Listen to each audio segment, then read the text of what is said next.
такси жұмысына кредитке көлікті алмаңыз. Такси жұмысына қандай көлік алу қажет? Такси жұмысына қандай көлік тиімді?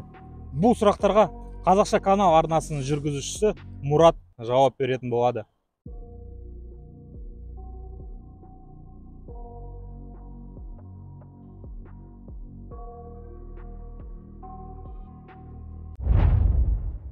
Бара салып машинаны кредитке алып, шығып әлі километр 50 болған жоқ, таксиге салып жатыр. Өзім де дәл солай жасадым.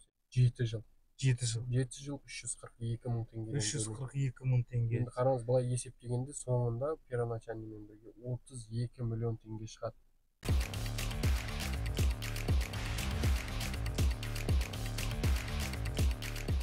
Бүгін бізде қонақта Мұрат. Ассалаумағалейкум, Мұратан. Ассалам, қалай жағдай? Денсаулық қалай? Жақсы, ақырындап аман-есен. Мұрат, келгеніне рахмет. Звондап едім, сразу атсалысып, күн ауа райы жақсы болған кезде кездесіп осындай бір бейнеролик түсіріп жіберейік деп едік. Жаңағы роликтің басындағы сұрақтарға бүгін бізде Мұрат жауап беретін болады. Өйткені Мұрат бізде, мен білгенімше, көптеген машинасы бар Мұратта. И соның бірі жазды күні санат алған, бизнес тарифте жұмыс істеген бейнероликтері бар. Бейнероликтің Мұраттың сілтемелерін осы бейнероликтің астына қалдырам, өтіп қарасаңыздар болады. Кім көрмесе, бизнес тарифте жүрді, санат алды. Санатаны Мұрат кредитке алды, достар, кредитке алды. Және де біраз сосын қайтадан акцентте жүрді, кобальтта жүрді. Кобальтта жүрген байқамай қалдым, подкастта көрген шығарсыздар. Кобальтта да жүрді. Кейін қазір міне осындай керемет күшті Kia деген тұлпар алды. Алғанда рассрочкаға алды. Оның бәрін айтатын болады. Өйткені Мұраттың бір бейнероликтерін көріп қалдым, кредитке машина алмаңыздар, достар, деді. Алсаңыздар, бір вариант шығып қалса, бір сәті келіп қалса, рассрочкаға алыңыздар. Сондай, неге кредитқа алмау керек, неге рассрочка алу керек? Және де Мұраттың бір әдемі бейнеролигі бар. Қандай көлікті таксиге алу керек, қандай көліктер тиімді таксиға, қандай көліктер тозбайды деген сияқты, қандай көлікпен табысыңыз көп болады, көлікке шығыныңыз аз болады. Осын бәрін Мұраттан сұрайтын боламыз. Мұраттың тәжірибесі таксида менен де көп. Мен 2018 жылдан бастасам, Мұрат 2016. Жоқ, сен енді подкастта айтып едің ғой. Студент кезінде бір такси водитель. Арасында такси водительден 17-ден былай кәдімгідей таксиге кірсем. Кәдімгі основной, қалай айтса, кәдімгі негізгі жұмысы такси болды. Табыс көзі таксиде болды. 2016-2017 жылдардан бастап жұмыс істеп келе жатыр. 2 жылдай тәжірибесі менен мол. Мен де 18-де бірақ бір жұмыс істемей кетіп, нетіп, сол бір 2020 жылдары прям нағыз таксиде жұмыс істедім мен. Сол, Мұрат, сен көлікті кредитқа алдың, бизнес саната. Қазіргі санаты қайда екен подкастта айттым, бірақ қазіргі көріп отыр, подкаст көрмеген көрермендер болса, қазіргі санатан қайда, неге кредитке көлікті алмау керек? Көбінесе қоятын сұрақтардың бірі, Демежан, қай таксопаркты таңдау керек? Демежан, таксопаркты қалай таңдау керек? Қай таксопаркта тиімді жұмыс істеуге болады? Интернет желісінде көптеген пайызы төмен таксопарктардың жарнамалары шығып отырады. Ондай таксопарктарға тіркелуге асықпаңыз, ағайын. Парк таңдау алдында 3 маңызды критерийлерге назар аудару қажет. Біріншісі, парктың сенімділігі. Екіншісі, парктың қаржылық тұрақтылығы. Үшіншісі, парктың кері байланысы. Таксопарктың сенімділігін қалай бағалай аламыз? Біріншіден, таксопарктың кеңсесі сіздің қалаңызда болу қажет. Екіншісі, таксопарктың нарықтағы өтілі. Парктың қаржылық тұрақтылығы қалай бағаланады? Сіз Яндекс.Про қосымшаңыздағы ақшаңызды лезде тәуліктің кез келген уақытында шешу мүмкіндігіңіз болу керек. Екіншіден, таксопарк әрдайым ақшалай ұтыс немесе бағалы сыйлығы бар ұтыстар ойнатып тұруы және де науқандар жүргізуі. Кері байланысты қалай бағалаймыз? Әрине, тәуліктің кез келген уақытында сіз таксопарктың менеджеріне қоңырау шала аласыз. Немесе сіз таксопарктың кеңсесіне тікелей келіп менеджерден кеңес ала аласыз. Осындай таксопарктарды таңдау қажет. аталып кеткен барлық талаптарға сай келетін таксопаркты ұсынғым келеді. Ол таксопарк такси колеса. Такси жүргізушілері мен курьерлерді тіркейді. Тіркелген соң алғашқы 100 тапсырысқа 5000 теңге сыйақы бонус аласыз таксопарктан. Тез құжаттарыңызды көрсеткен номерға жіберіп тіркеліңіз. Мен басында айтқан едім, кредитке машина алып таксовать еткен өте тиімсіз. Себебі 16 миллиондық машинаны мен 32 миллион қылып төлеп жатырмын. Себебі мен рассрочкаға да алып көрдім, кредитке де алып көрдім, наличкада алып көрдім, барлығын алып көрдім. Бірақ ең тиімдісі былай рассрочка деген ең жақсысы сол екен. Наличкаға алғандан да, мынау кредитке алғаннан соның барлығын есептегенде менде, себебі барлық түрін алып көрдім ғой. Сол үшін ең жақсысы мынау рассрочка шықса, соны күтіп жүріп, тосып жүріп. Негізі айтайын, қазіргі таңда көп адам бара салып машинаны кредитке алып, шығып әлі километр 50 болған жоқ, таксиге салып жатыр. Өзім де дәл солай жасадым, себебі мен анау бастан былайын айтқанда 7-8 жылдан бері таксиде жүрем. Нанымды осы таксиден табам, себебі 1-2 машинам арендада. Санатада дәл осындай, енді аренда қазіргі бизнес машиналар 20-25 мың ғой, минимум 20 ғой. Мен ондай емес, жай ғана өзіміз бір таныса кредитті төлеуге беріп қойғам. Себебі ол маған өте тиімсіз болып келіп қалды. Ал басында ойлаған кезде, ой, мен вообще басқа нәрсені ойлағам, басқа нәрсені есептегем. Сол үшін біз ойлаған зат болмайды екен. Кредитке алып көрдім, қазір төлеп жатырмын, 7-8 айды төледім қазір. Неше жыл қалдың? 7 жыл. 7 жыл. 7 жыл 342 мың теңге. 342 мың теңге. Енді қараңыз, былай есептегенде соңында первоначальныймен бірге 32 миллион теңге шығады. Қазір 32 миллионға дені дұрыс адам машина алмайды. Себебі бір үлкен бір, қалай десем, Land Cruiser, Lexus'тың салонынан 32 миллионға алуға болады. Өйткені машинаның бағасы құны 15-16 миллион. Ол кезде 16 миллион ғана болды. Сен төлеп бітіресің машина. Сен 2 есе төлеп шығасың. Сонда 16 миллион емес, машинаға 32 миллион сатсайсың. Еще оны кішкене тоздырасың, жұмыс істейсің, таксовать етесің деген сияқты. Ол тиімсіз. Машинаға переплата дейді ғой, орысша айтпақшы, переплатан 100 есе болса, ол өте тиімсіз. Сол негізгі ең жаман нәрсесі, неліктен машинаны кредитке, такси жұмысына кредитке алмау қажет. Даже не только такси жұмысына, просто көлікті кредитке алып қажет жоқ. Кредитке алу қажет жоқ, себебі қазір 32 миллион ойлаңызшы, бір однокомнатный квартира аласыз. Однокомнатный квартира. Бір машина аласыз, 2 машинаның құнын төлейсіз. Дәл сондай. Сен бұл көлікті енді беріп тастадыңда акцентпен жүрдің. Бейнероликтерін көрдім. Ол акцент сен сатып алдың? Енді оны басында сатып алған, оны наличный сатып алған. Наличкаға сатып алдың? 2 жыл бұрын. Сосын сол акценттен кейін сен бейнероликтерін көрдім. Kia Allure жаңа жаңалық па, сондай бір обложкасы болды. Кеп қарасам алып жатыр. Бүйтіп ойлап отырдым, әйеліне алып жатыр ма деп ойладым. Сосын өзіне екен. Сосын кейін бейнеролигін қарасам, таксиға салды. Жаңа су жаңа машинасы қандай тарифтерде?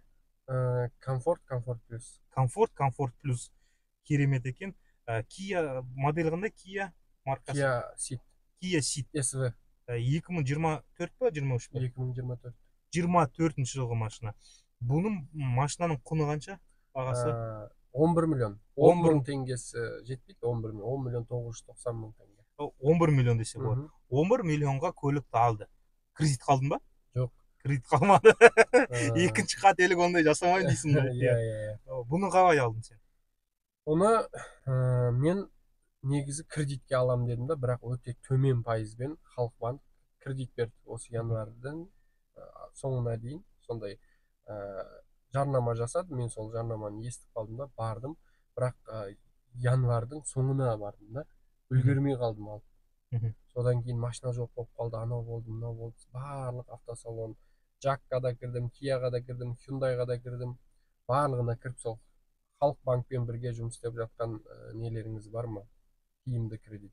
Олар айтады, жоқ, бар, бірақ машина жоқ дейді. Сосын мен үлгермедім деп кетем. 6 февраль күні ма сондай маған салоннан звондайды, сіз машина қарап жүр едіңіз, Kia Ceed. Не үшін Kia Ceed? Енді мынаны бірінші болып айтып кетейін. Kia Ceed ең арзан машина, бірақ комфорт плюсқа кіреді. Иә. Салондардың ішінде қазір. Себебі Kia Rio шығармайды, ол комфортқа ғана кіреді.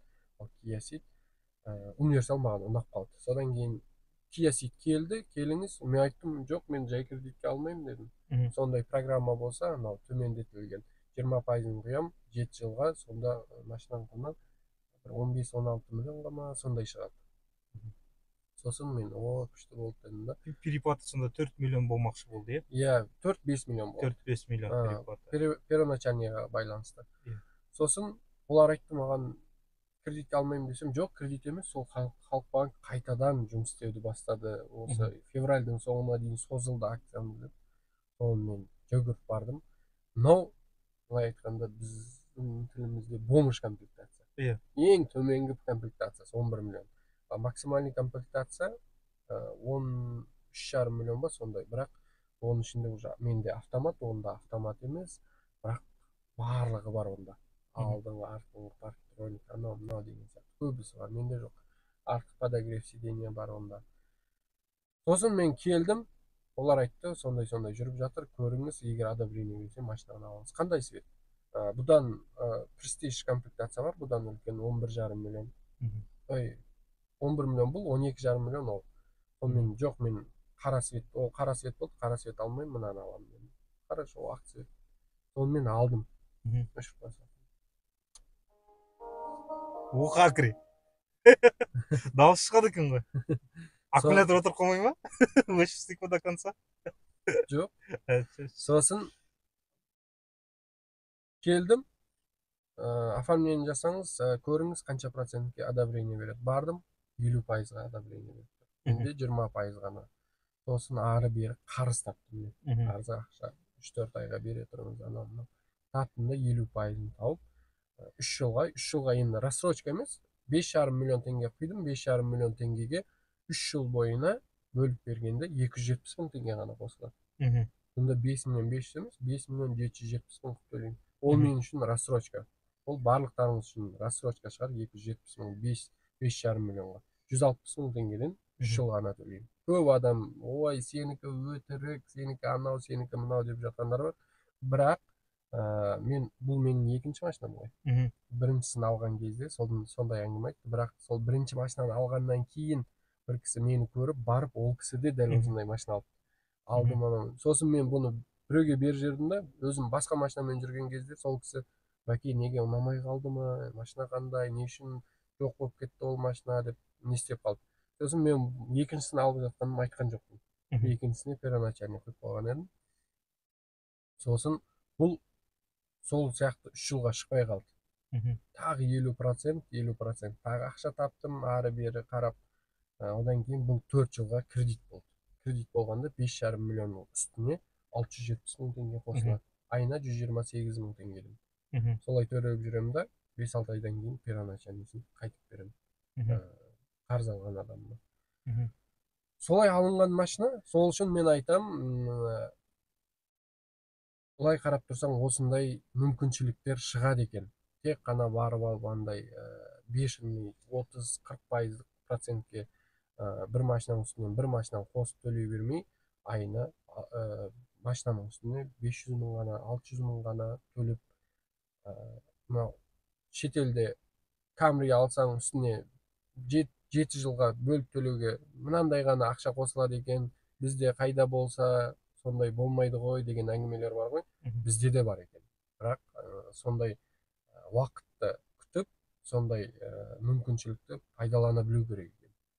Осы видеодан кейін де, сол кезде де біраз адамдар сондай машиналарды алды. Kia Sportage алды, Kia K5 алды. Көрермендер не?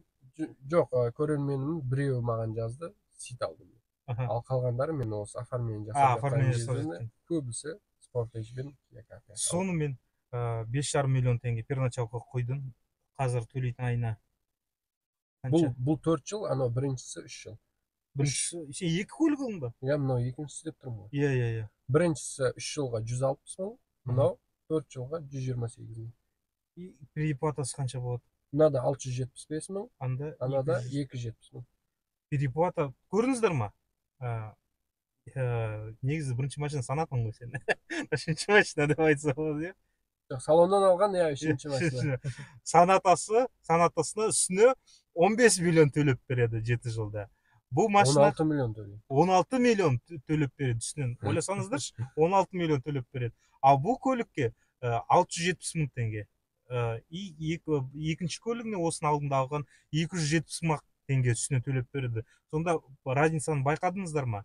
И және Маке таңдаған кезде мен байқағаным, Маке 11 миллионға К плюсқа кіретін машина алды. Таксиде, достар, К плюсқа обязательно классификаторды ашыңыздар, Яндексте классификатор қараңыздар көлікте. Мысалы 11 миллион қазір акцент аласың, иә, 11 миллионға. Ол К плюсқа кірмейді. Тек қана комфортқа акцент аласыздар 11-12 миллионға. Ол К плюсқа кірмейді, сіздер чисто комфортта жүрсіздер. А К плюс пен комфорттың айырмашылығы өте үлкен, иә. Иә, әрине. Ақшасы жағынан және клиенттер жағынан айырмашылығы өте үлкен. Комфорт практически эконом сияқты, бірақ клиенттер ғана адекватный, бағасы сол шығар. Жоқ, комфорт деген просто попутчигі жоқ, эконом ғой. Иә, попутчигі жоқ, эконом. Дұрыс айтасың, Мәке. Комфорт дегеніміз попутчигі жоқ, эконом. Сен акцент теуіп көрдің, Кобальт теуіп көрдің, Hyundai Sonata теуіп көрдің, қазір Kia Ceed, Kia Rio теуіптің сен. Kia Rio бар, иә? Kia Rio жоқ тепкен жоқ. Kia қандай тағы? Kia Ceed, осының 2014 жылғысы бар. Панорама. Kia Ceed, айды Kia.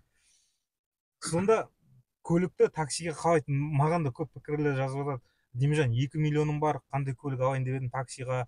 Мен оларға сразу айтам, 2 миллионға көлік алсаңыз ертең тек қана машинаға жұмыс істейсіз. Анасы сынады, мынасы сынады деген сияқты. Қарызға алыңыздар, рассрочка алыңыздар, бір ақша жинаңыздар, асықпаңыздар көлік алған кезде. Және Македен тыңдайық, Маке, қандай көлік дұрыс, қандай көлікті алу керек. Және де ақшасы мысалы 2 миллион, 3 миллион қолында, 1 миллионы бар адамдарға қандай көлік таңдау керек, және не істеу керек деген сияқты. Бұл негізі көпшіліктің сұрағы, бірақ өте қиын таңдау. Себебі қазір қалтамда 2 миллион тұрса, өзімде ойланып қалам. Не машина алайын, қалай алайын, қандай машина алайын. Себебі қазіргі таңда міне Қазақстанға осы соңғы 2 жыл ішінде Қытайдың машинасы қаптап кетті.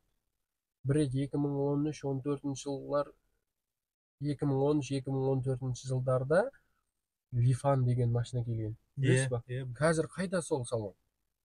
Лифан деген ой кезінде, әне заводын саламыз, міне заводын саламыз, запчастьтен проблема болмайды деп сол кезде уәде берген. Ал қазірде қайда, сенім жоқ қой. Сол үшін қиын таңдау әрине. Себебі мынау Санатадан да жақсы, мен видеоларымда көріп жатқан шығарсыздар, Санатадан да жақсы комплектация, Санатадан да жақсы жұмсақ жүретін Аризо 8 деген машиналарды акциямен 11 миллионға сатып жатыр. Ал қазір Саната, қателеспесем, ең жақсы комплектациясы 19.300. Крыша панорама, Аризода да дәл сондай. Ал Аризо голосовой управление болады. Сөйлесеңіз, айнаны аш десеңіз ашады, люкті ашады, звонда десеңіз звондайды, сондай нелері бар. Енді Санатаға қарағанда әрине ол адам үшін жақсы, бірақ китайский де бәрібір. Сол үшін мынау сұрақ өте қиын. Егер 2 миллион қалтада болса, амалы барынша рассрочкаға машина қараңыздар. Себебі қазіргі таңда автосалондар тойханадан көп. Именно Шымкентті алайық. Шымкентке барсаңыз, әр тойхана, әр бірдеңе автосалон болып жатыр. Солар өткенде рекламада көріп қалдым.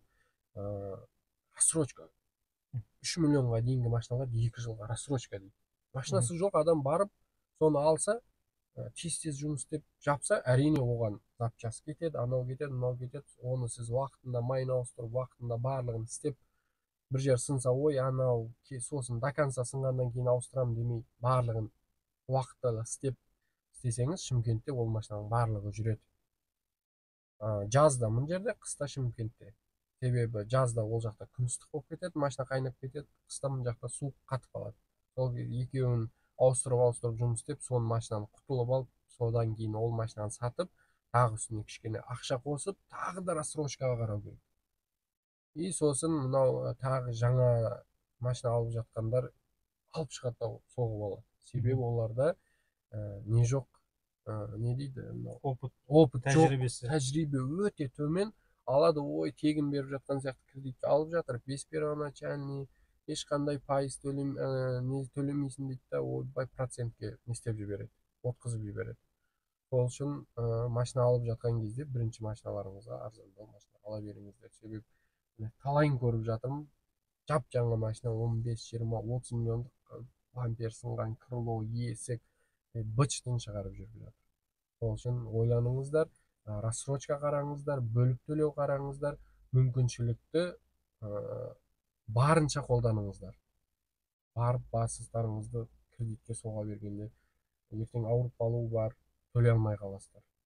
Адамбыз, тірі жанбыз, не болмайды біздің басымызда. Мен де айта кетейін достар, мен өз көлігімді, Hyundai акцентім бар, Маке біледі, мен айтқам, мен оны рассрочкаға алдым. Рассрочкаға алғанда переплатасы бар әрине. Мен 33 айға алдым, айына 200 мың теңгеден, сонда 6 миллион 600 бола ма? 6 миллион 600 теңге шықты. Негізі сол кезде бағасы 4-4,5 миллион болатын машинаның құны. Менің переплатам, мен первоначально 300 мың қойдым, сонда 6 миллион 900, 7 миллион десек болады, 7 миллион 4,5, сонда 2,5 миллион теңге переплат. Бірақ енді мен оны рассрочка алғанмен, ол машина мені айтса кормила дейді орысша. Осымен мен күнкөріс таптым. Мысалы, мен қазір ақша жинағандай болам. 200 мыңнан айына төлеп тұрдым, бірақ 7 миллион жинағандай болдым, бірақ 2,5 миллион жеп ішіп тастадым да, 4,5 миллион теңгем қалды 3 жыл бойы. Солай да есептесе болады, білмеймін енді. Амалы келгенше мен солай алдым. Өйткені оның алдында мен арендада жүрдім, российский көлік теуіптім, соны саттым, мотор кетті, российский көліктер теуіп, сосын айтумен қалтамда бар жоқ ақшам болды, оны басқа жаққа құйдым да 300 мың теңге қалып еді. Осындай бір вариант шығып қалды, алдым. Бұйыртса достар, 3 айым қалды. Мәке, құттықтасам болады. 3 айым қалды. Өз атыңа. Иә, өз атыма аударамын. 600 мың теңге төлеп өз атыма аударам. Көлік келді маған. Достарым, жетті мен осыған. 33 ай тиеттім көлігімді. Бұйыртса сатсам 4,5 миллионға сатамын. 4,5 миллион теңге қолымда бар. Жинадым 3 жыл бойы. Тамақтандырдым бала шағамды. Енді 4,5 миллион теңгем бар, варианттар қарастырам. Мүмкін қазір квартира алам, мүмкін көлік алам. Тариф бизнес керек, К+ өсу керек деген сияқты. Мәкен сияқты ақ көлікпен жүргім келіп жүр деген сияқты. Құдай қаласа болады барлығы. Осылай, мен осындай вариант алып, өзіме осылай көлік алдым, бұйырса 3 айым қалды. 200 мыңнан 3 айға бөлсе 6 мың теңге как будто аренда болды. Күні жоқ дегенде 6 мың теңге таксовать ету керек еді. Мен солай істедім. Құттықтасаңыздар болады. Рахмет. Макені құттықтаймын. Және мен инстаграмға салдым, Макеге көрімдік қанша берейін деп. Қазір голосованиядан кейін, біраз жұмыстан кейін Макеге салып жібереміз көрімдігін Киясына.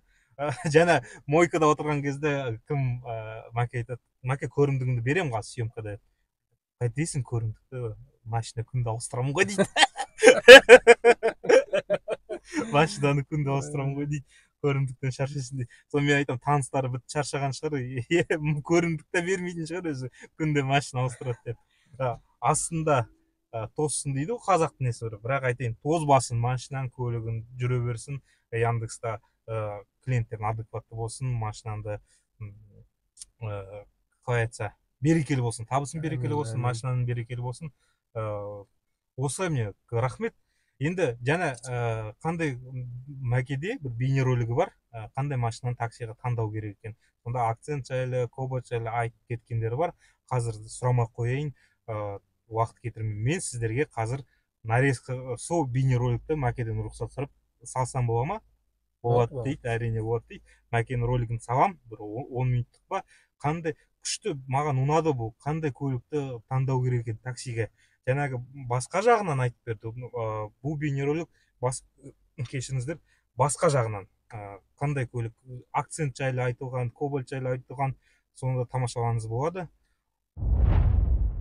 Бүгінгі тақырып көптен бері көп адам сұрақ қойып келе жатыр осы жайында. Мәке, сенде қандай машина, таксиде қандай, сынбай ма, сынса заттары қандай, машина мынаны алсам қалай болады, Кобальт алсам, Акцент алсам, Kia Rio алсам, қайсысы жақсы, және арендаға алсам бола ма, болмай ма деген. Бірінші сұрақ, арендаға алу үшін сіз өзіңізге уверен болуыңыз керек, және сіз аренданы бұрын алып жүрген болуыңыз керек.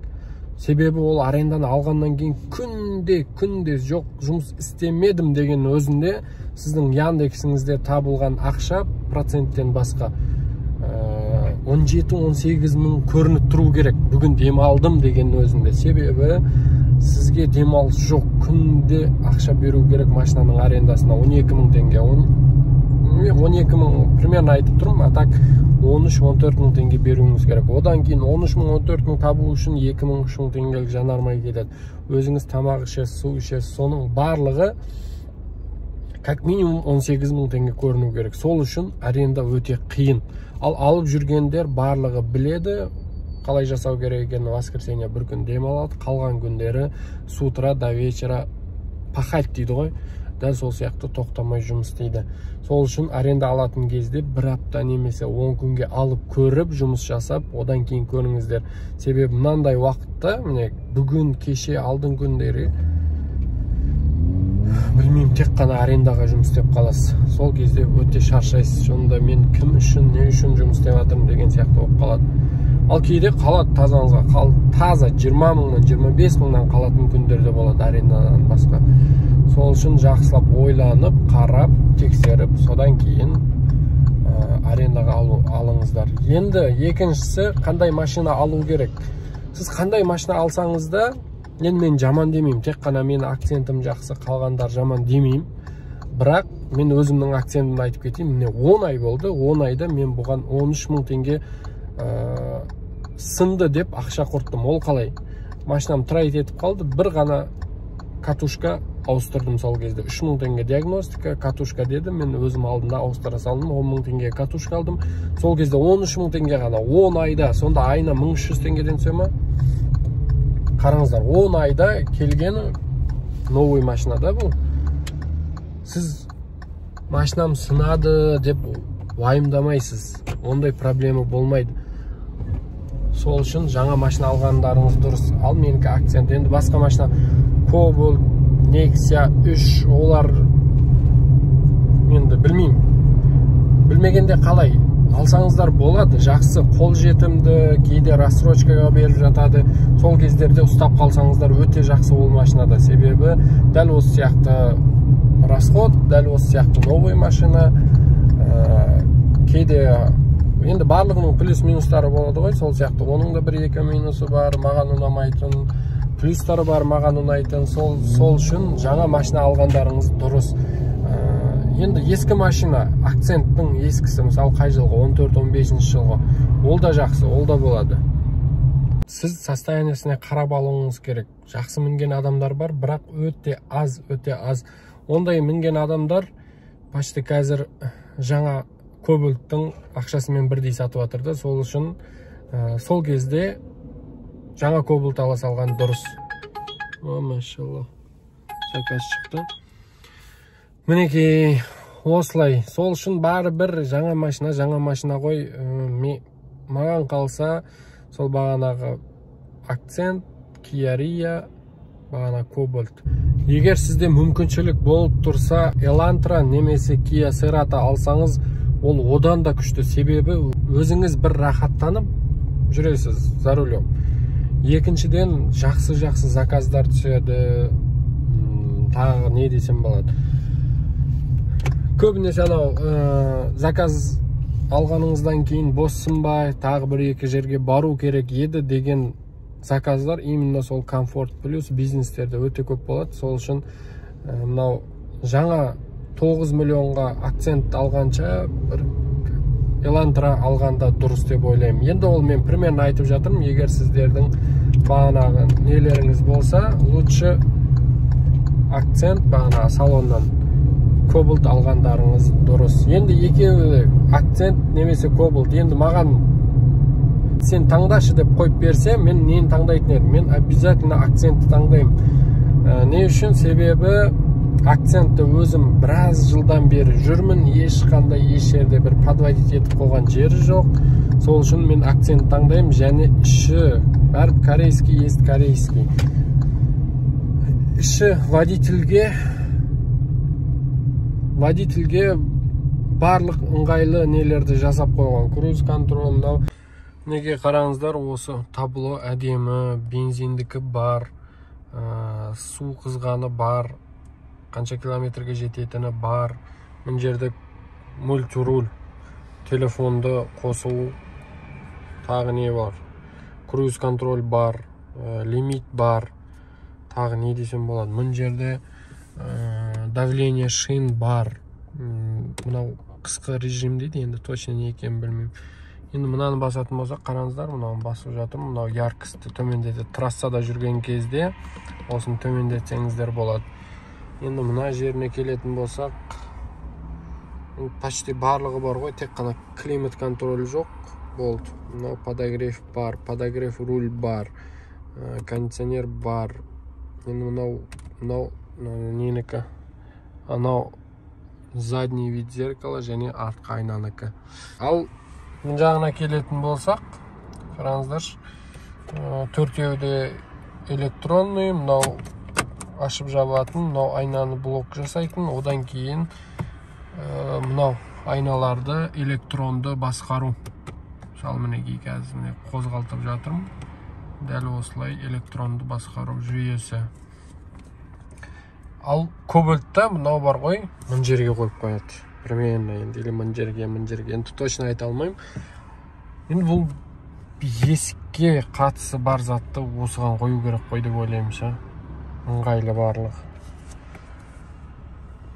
Мінекей осылай достар, егерде мүмкіншіліктеріңіз болып жатса, Kia Rio немесе Hyundai Accent нағыз қаланың машинасы, нағыз таксінің машинасы деп ойлаймын.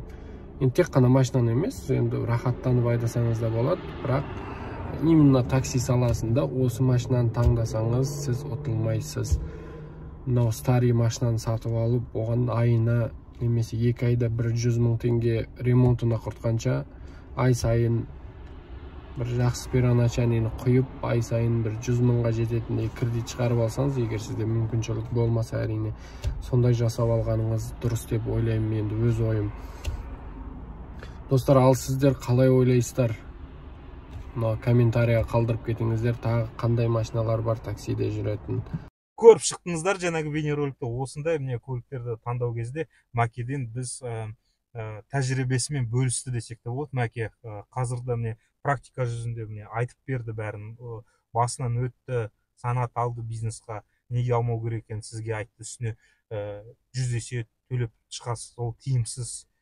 Осылай рассрочка алу керек осындай көліктерді. Мәке, көп рахмет тәжірибемен бөліскеніне. Пікірлеріңізді қалдырыңыздар. Және де айтып кетейін, бағана атап кеттім ғой, К+қа деп классификаторды қарап машина таңдаңыздар. Мысалы, акцент алып қойсаңыз, К+ болмай қалады. Мысалы, Мәке 11 миллион қалды, К+ теуіп жүр. Сондай бір нелері бар. Лайфхак десе болады ғой, е? Емежан, бағанағы машина жайлы айтып кетейін. Бағана үй аламын, машина аламын. Егер машина алатын болсаңыз, мен сізге кішкене өз ойымды айтып кетейін. Бәлкім сізге ұнап қалатын шығар. Машинаны біткеннен кейін, келесі жылы осындай январь-февральға машина алуды план жасаңыз. Себебі осы именно жаңа жылдан кейін барлық жер тоқтаған кезде барлығы акция жасауға тырысады. Себебі оборотты айналдыру керек олар. Сол кезге дейін машинаңызды істейтін жерін істеп, бағана кішкене үстіне ақша қосып, дайындап тұрсаңыз, осындай рассрочка шыққан кезде трейдингмен өткізесіз, машинаны арзан аласыз, машинаңызды қымбат өткізесіз.